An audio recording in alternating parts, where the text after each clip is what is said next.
Бул жашоодо ар ким өз теңине жолугат деп коет. А менин кылганым болсо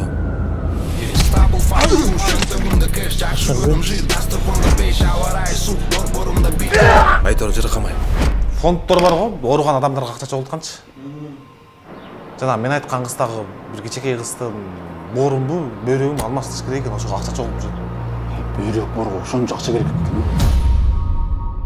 Бизге айырмасы канча? Бизге керектүү акча бар да ал кызда. Каяктан таап келдиңиз?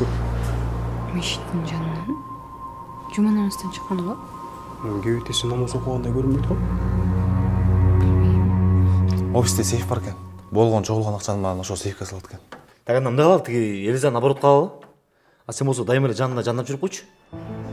Ачык түстө кийинсеңиз өзүңүздү жеңилсиз. Бүгүн сизге 4-5 адам эле акча салды. Сулууларга көбүрөөк салат да. Сууларга эмес, жүзүү жарыктарга. Эми мен кантип жүзүм жаркырат? Жылмасаңыз, жылмаюу бул боорукерликтин белгиси. Жана сүнөт.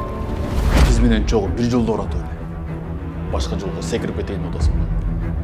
Силер болбогон мелочь тапчы албай кыйналып атасыңар. Мен иштеген эмне болсун керек. Сүйгөндөр эмне? Жан атасы сен деп баланы кыялданып атыптырбы? Акчам бар ата жөнөбөңүз. Сен эркелетпегенде ким эркелетесиң анан сен? Же сен де бир күйөө баланы күтүп атыптырбы? Сенің де.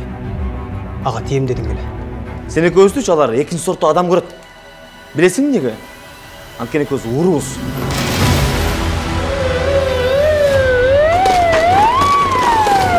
Мени жалжаңдап атасың. Же эмне мага сомнение атасың. Неле мен артыма саячы атасың, же ишенбей атасың. Сен себептин кодун алып бер, болду. Bir жуманын ичинде bir код таппай койдуңар. Карасаң, сен айыңа bir жабыркады.